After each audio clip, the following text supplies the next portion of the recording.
Kumusta? Magandang hapon sa ating lahat mga ka-farmers, mga ka-viewers from Luzon, Visayas at Mindanao, pati sa abroad at ibang bansa. So, sa inyong lahat, welcome back sa ating munting YouTube channel, panibagong video, panibagong kaalaman naman dito lang sa Ka-Amazing Farming. Okay, so ang ating pag-usapan ngayon mga ka-farmers ay patungkol po sa isang request video ng ating kaibigang farmer. Sabi niya, sir, pabahagi naman po ng kaalaman mo step by step sa pagtatanim po ng ampalaya. Okay? So yun po ang ating pag-usapan sa hapong ito mga ka-farmers, mga ka-viewers. Kaya nga, samahan niyo ako. So bago natin umpisahan mga ka-farmers ang ating kwentuhan, mega love shout out po pala, no? Kay Elias ng Sambales at saka sa mga kaibigan niya doon. Okay, so sa mga bago nating mga subscriber na mga OFW, so sa inyong lahat mega love shout out po, saka sa mga subscriber natin kahit saang sulok man ng ating mundo. So sa inyong lahat, uulitin ko, isang napakagandang hapon po. Okay, so ulitin ko mga ka-farmers, mga ka-viewers, welcome back sa ating munting YouTube channel, panibagong video, panibagong kaalaman na naman dito lang sa Ka-Amazing Farming. Okay? So, yung video natin gagawin mga ka-farmers ay patungkol po no, sa isang request ng ating kaibigang farmers na sabi niya, sir, pwede mo ako gawan ng video step by step sa pagtatanim po ng ampalaya. Ang sagot ko sa kanya, yes po ka-farmers, meron na po akong video patungkol dyan, pero gagawa tayo ng panibagong video. Okay? So una-una mga ka-farmers, mga ka-viewers, share ko lang po sa inyo. Alamin muna natin ang sitwasyon, ang market, kung ano po ang pwedeng itanim natin na variety na hindi tayo mahirapan.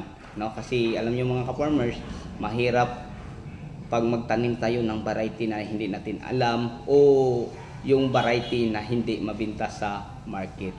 Okay, so share ko lang po sa inyo mga ka-farmers, mga ka-viewers, kung wala kang idea patungkol po sa variety na patok sa inyong lugar, ay pumunta ka sa market at itanong anong klase o anong variety yung ampalaya na to at ano po ang gusto no ng mga retailer o sa mga mamimili.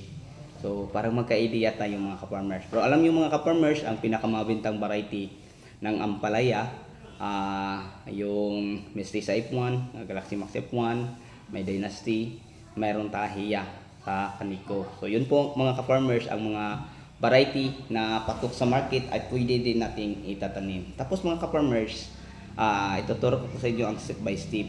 Kung halimbawa meron kang isang hektaryang taniman na ampalaya, sa planting distance po mga ka-farmers na 3 to 4 meters, no, kung 3 meters mga ka-farmers ay nasa 3,000 ka puno siya ang maitanim natin sa isang hektarya. Pero pag 4 meters mga ka-farmers, so bumaba po siya ng kunti, no? Pag ganyan ang ating plantistisan, so nasa mga 2005 to 2008 lang. Pero pag 3 meters, nasa 3,001 to 3,002 to. Magadepende kasi sa aking practice mga ka-farmers, share ko lang po sa inyo.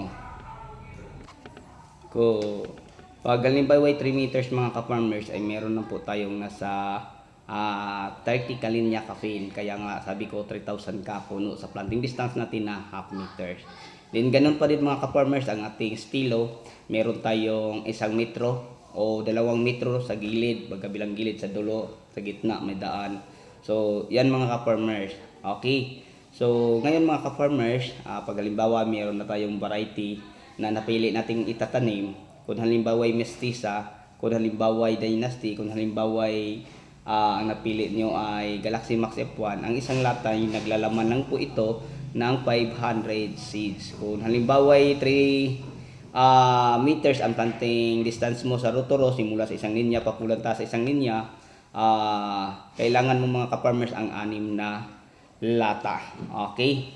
Pero pag halimbawa ay ang magustuhan mong variety ay Mestiza, pag Mestiza pwede gawin mong 3.5 meters to 4 meters ang rotoro, simula sa isang linya papunta sa isang linya. Tapos ang hill to hill, simula sa isang puno, kahit anong klaseng variety, pwede 1 meter mga ka-farmers, mga ka-viewers. So yun po ang gawin yung planting distance sa pagtatanim po. Simula sa isang puno papunta sa puno, kahit anong variety, 1 metro lang po. So pag halimbawa ay mestiza ang itatanim mo, 3.5 meters hanggang 4 meters kasi matagal ang buhay po sa mestiza F1, matagal ang buhay sa Dynasty, matagal ang buhay sa Talahiya. So pag halimbawa ay Galaxy Max F1, madali lang po ang buhay niya. So pwede gawin mo 3 meters, 2.5 meters to hanggang 3 meters. So yun lang po ang pagitan. Okay, so sa pagpupunla naman mga ka-farmers, ang gagamitin nating seedling tray, yung 104 holes. No, 104. Medyo may kalakihan siya kasi kailangan natin mga ka-farmers bago natin ililipat ang ating mga punlang ampalaya ay marami na po siyang ugat. Okay, so 104 holes yung seedling tray ang ating gagamitin. Tapos ang mga soil media, kahit anong mga compost na meron kayo sa inyong lugar. Kung halimbawa ay nandito ka sa aming lugar sa probinsya sa Zamboanga del Sur, marami dito mga dayami ng palay na nabubulok. So yun po ang aming ginagamit. Pero sa bandang Luzon mga ka-farmers, lalo na sa Batangas, kunti lang ang taniman ng mga palay. So bihira lang tayo makahanap ng mga nabubulok o nakumpos na mga dayami ng palay. So pwede coco-fit at saka pastry ang ating gagamitin. So yun po no mga ka-farmers. So ang soil media nating gagamitin, pwede pastry, pag-grown, or coco-fit. Paano natin sila i-mix mga ka-farmers? Ang soil media nating gagamitin para patubuan po sa ating mga napiling variety na ampalaya. Ano po mga ka-farmers, saliwa pag-grown, mga 50 kilos. So pwede dalawang sakong coco-fit, no? So yung coco-fit natin mga ka-farmers na ilahok natin sa pag-grown o tray, siguraduhin natin kung sariwa, ibaon natin mga 10 araw bago natin ihalo. Tapos ilagay sa seedling tray na ating patubuan ng mga punla. So ulitin ko, kailangan pag sariwa, nakabaon sa tubig 10 araw. Paano siya ibaon? Ito mga ka-farmers ituturo ko po sa inyo. 3 days mga ka-farmers, ibaon mo siya sa tubig. Sa loob ng 3 days or 4 days, pwede mo siya palitan ng tubig. Okay? Then, tapos mapalitan, pagka 8 days, ganun pa din. Pagka 10 days na mga ka-farmers, pwede mo na siyang, kung halimbawa ay drum, lagyan mo lang ng nip, ang bibig niya, tapos pwede iyan ang tubig. So, halimbawa pag hapon, pagka umaga, pwede na siyang gagamitin. So, hindi siya masyadong tuyo, katamtaman lang po ang kanyang basa. So, pwede mo na siya diretsong ilahok sa TS3 kung meron ka. Pwede naman po siya diretso nating ilahok sa pag-grown na meron ka. Kung ano man mga klaseng mga loam soil na mabibili ninyo sa mga agri-supply store na malapit sa inyo, pwede po mga ka-farmers, mga ka-viewers, ay yung ang bilhin nyo at gamitin nyo para patubuan po ng mga punla nyong napiling variety na patok sa inyong lugar o sa market. Okay? So pagkatapos mga ka-farmers, ilagay mo sa seedling tray, katamtaman lang ha. Ang ano po, tigas sa pagsansan o pagsaksak ng mga lupa doon. So kailangan hindi masyadong parang sobrang tigas. Katamtaman lang ang kailangan nating iano doon. Tapos ibabaon natin ang mga buto po ng ampalaya isa-isa, no? Tapos mga ka-farmers, once natin na malagyan natin ng mga buto ang bawat holes ng ating seedling tray na 104 holes, pwede tayo gumamit ng mga seed treatment. Ang mga seed treatment po mga ka-farmers natin gagamitin, pwede ang Nutriplant SD, pwede ang Nutriplant SL. Ang SD mga ka-farmers, basahin mo lang natin ng, halimbawa meron ka ng mga buto ng ampalaya. So basahin mo na siya ng tubig para kumapit ang Nutriplant SD kasi powder siya, parang pulbos, no? So yun, ikahog mo tapos ilagay mo sa diretso sa mga seedling tray mo na may mga soil media. Kung halimbawa ay Nutriplant SL mga ka-farmers, ay ilagay mo diretso. Pag bukas mo sa lata, kailangan mga ka-farmers,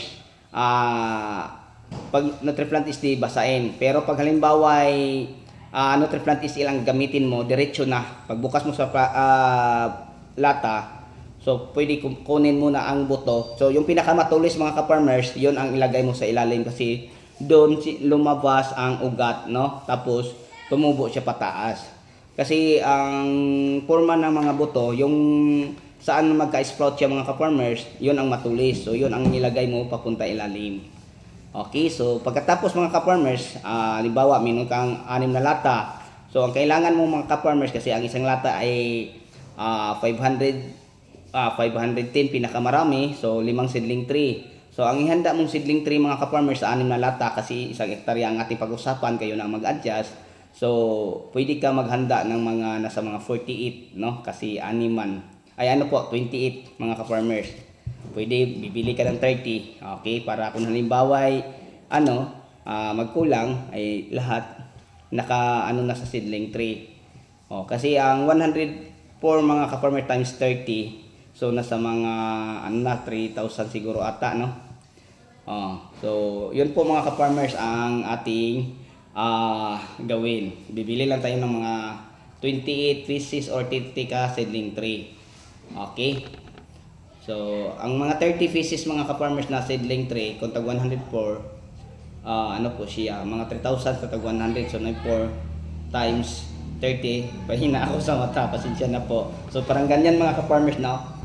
So isang lata, 5 seedling tray, pag 6 na lata, so nasa mga 30. Pwede na yun mga ka-farmers ang 30 ka seedling tray. Kasi may mga buto na mga malalaki, nasa 490 lang ka buto. Pag halimbawa ang mga buto ay medyo maliliit ng konti, nasa 510. Kaya mga ka-farmers, ang bili natin seedling tray ay mga 30 pieces. Okay. So pagkatapos buksan natin ang lata no, tapos may mga soil media nang nakalagay, yung na-mix nating nakukufit at saka Fagron. So pwede 50 kilos nakukufit, isang sakong Fagron or TS3. I-mix natin sila mga ka-farmers tapos ilagay natin diretso sa seedling tray. And dito na natin ibabaon. Pagkatapos natin mailagay ang mga buto, pwede tayo mag-spray ng Nutriflant SL. Then after 4 days, ulitin natin ang pag-spray. So pagkatapos dyan mga ka-farmers, ang ilagay natin dyan sa top ng mga seedling tray natin, pwede yung mga dahon ng saging. Kasi ang dahon ng saging ay magka-pawis po. So makakatulong siya para sabay sisibol ang ating mga butong pinapatubo sa ating punlaan. Tapos ang benepisyo pong makukuha sa Nutriplant SL mga ka-farmers, may hormone siya para sabay-sabay silang tumubo o magka-sprout. Tapos napaka-healthy ang ugat niya at napakalaki. So yun po mga ka-farmers, ang kagandahan pag magawit tayo ng mga seed treatment mga ka-farmers tulad ng Nutriplant SD or Nutriplant SL. So yun na po ang ma-share ko patungkol po sa mga seed treatment na ating gagamitin. Tapos mga ka-farmers, ang lupa nating pagtataniman, kailangan 2 bisis siya maararo. Halimbawa, nag-lampref ka. So, sa pangalawang lampref mo mga ka-farmers, doon ka na mag-spray ng mga soil conditioner or mga bacillus. Ano po yung mga bacillus na pwede natin gagamitin dyan? Tulad na lang ng Hosako or Serenade. Para yung mga bad bacteria sa lupa, mga ka-farmers ay makontrol laban sa mga good bacteria. Kasi ang Serenade at saka yung Hosako, good bacteria po sila mga ka-farmers na kayang mag-control sa mga bad bacteria sa lupa. Kasi ang lupa mga ka-farmers, halimbawa ay open site, maraming mga nakapastol na mga baka, mga kabayo. So yung mga ihi nila mga ka-farmers o ano pa dyan na so yan mga ka-farmers ay makakasira din sa mga tanim natin pag halimbawa ay makapagtanim na po tayo. So mas maganda bago umpisahan ang pagtatanim ng ating mga punlang pinapatubo sa punlaan natin, mas maganda na nakapag-soil neutralizer tayo gamit ang mga bacillus or mga humus o kahit ano. Okay, so kung halimbawa humus mga ka-farmers, pwede ang Qmate, no?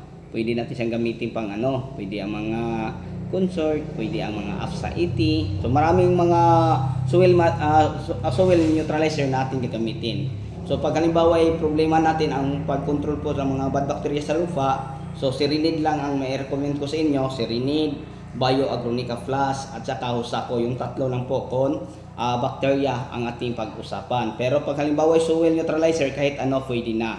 Pero pwede naman mga ka-farmers ang Bioagronica Plus. Dala na po niya mga ka-farmers ang bad bacteria sa lupa at saka ang pag-neutralize sa lupa. So ganun po naman si mga ka-farmers si Hosako, dala na din niya ang pang-conditioner at po. So pag halimbawa ay mag-umpisa ka ng tanim, siguraduhin nakapag-spray ka para sa darating na araw hindi tayo mamumblema.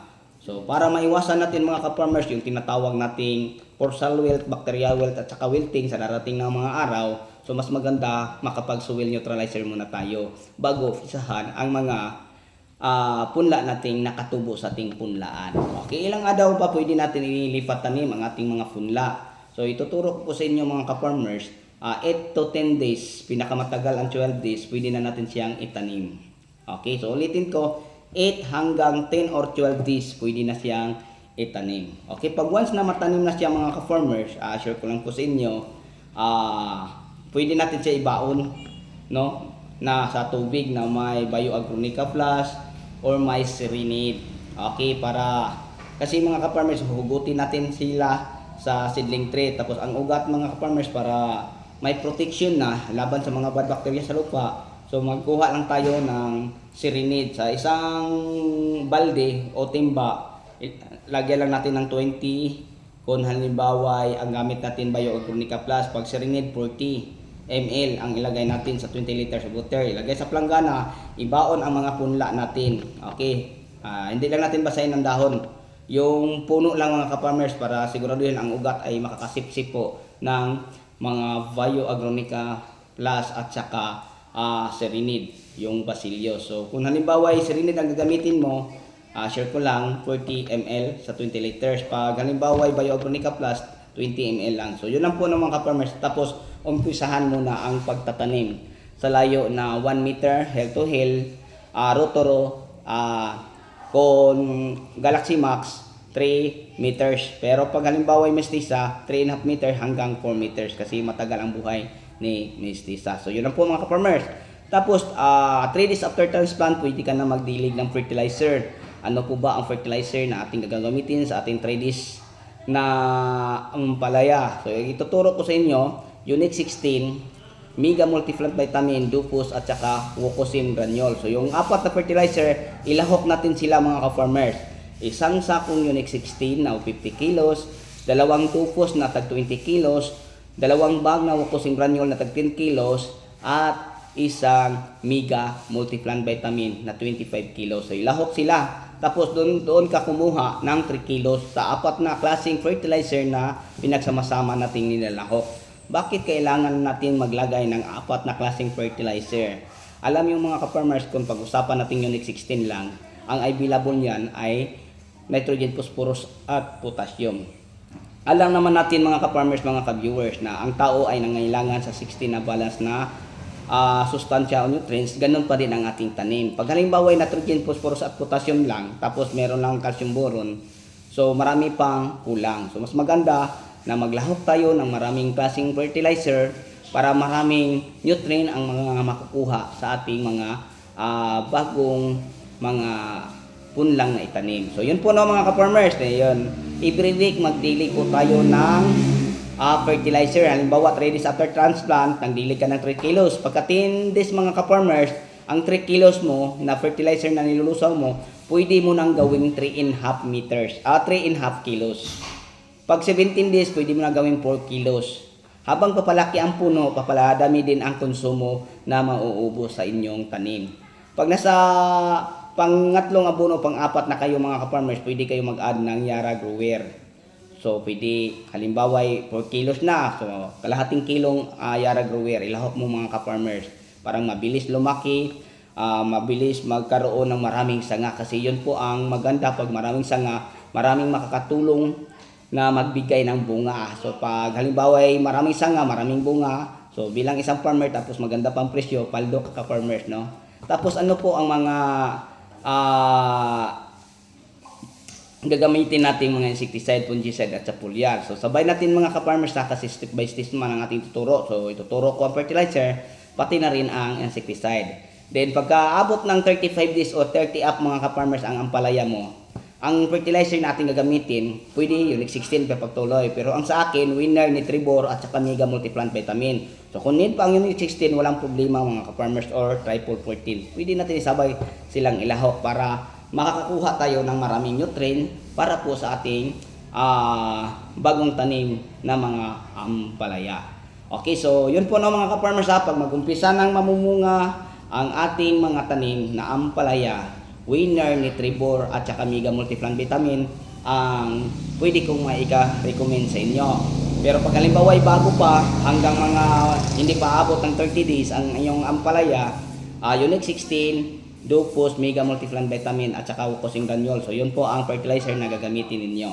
Okay, so ngayon mga ka-farmers, ano po ba ang foliar na ating gagamitin sa bagong tanim?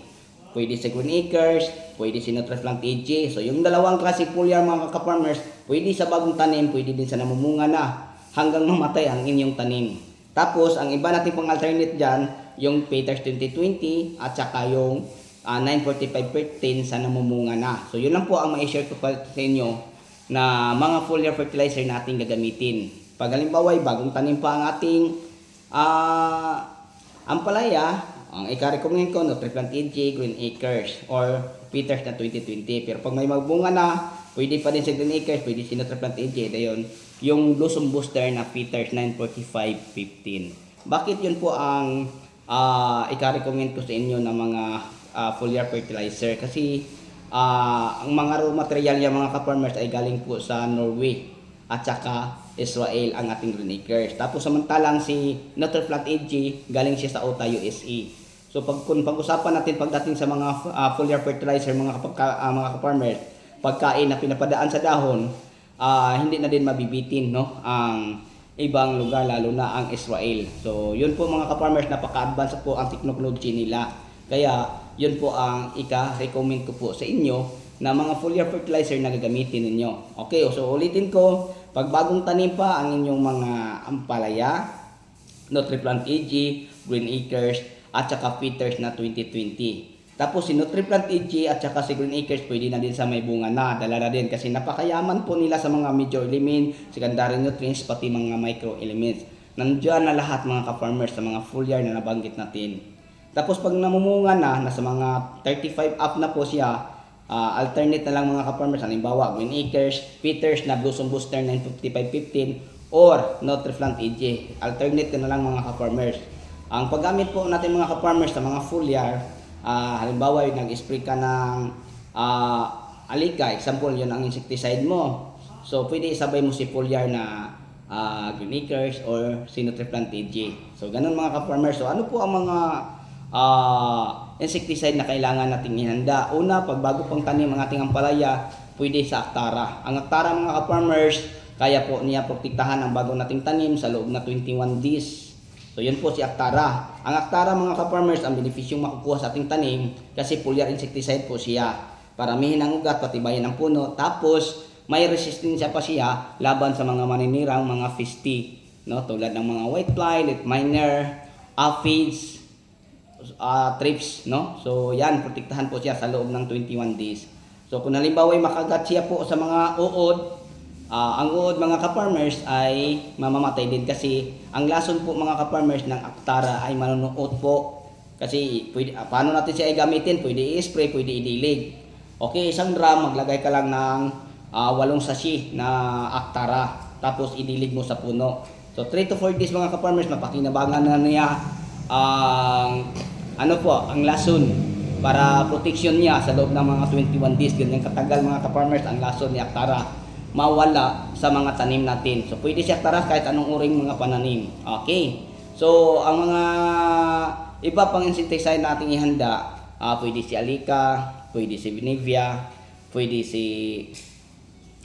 kahit ano mga ka-farmers, no? Mga Timetoxam or mga Lambda Cyhalothrin. So pwede din. So pwede kayong maghanda ng mga una, Alika, tapos Exalt or Benevia. So pwede na yun mga ka-farmers. Tapos ang fungicide natin, pwede tayo kung halimbawa sa tag-araw, kasi iba ang fungicide sa tag-araw, iba din sa tag-ulan. Kung sa tag-araw mga ka-farmers, pwede ka lang sa Ditin, no? Ditin, Antracol, tapos pwede ka sa Ortibatap o Amistar. Pero pag tag-ulan, ang fungicide na ika-recommend ko po sa inyo ay Amistar. Kasi ang Amistar mga ka-farmers, Luna Sensation at saka Rubato, kaya din protektahan ang halaman nyo kahit sa maulan na panahon. So yun po mga ka-farmers ang fungicide na pwede ninyong ihanda sa panahon sa tag-ulan. So yun po na mga ka-farmers. Tapos alamin nyo lang ang mga tamang dosage sa paggamit po nila mga ka-farmers sa iba nating mga video kasi marami na po tayong mga video tutorial na ating na-share at naibahagi. Okay, so hanggang dito na lang po tayo, no? So bago tayo natin tatapusin mga ka-farmers ang ating pituhan patungkol po sa step by step na pag-aalaga po ng ampalaya, mega love shoutout po uli sa mga new subscriber natin na mga OFW, mga new subscriber natin dito sa ating bansa o sa ating bansang Pinas. Okay, so sa lahat nating mga viewers dyan, maraming salamat po mga ka-farmers, mga ka-viewers sa pagsama nyo sa akin. Sana may natutunan po kayo sa ating ginagawang video. Okay, so sa inyong lahat, hanggang dito na lang po. Maraming salamat. Happy watching. God bless us all at mabuhay po tayong lahat. Bye-bye.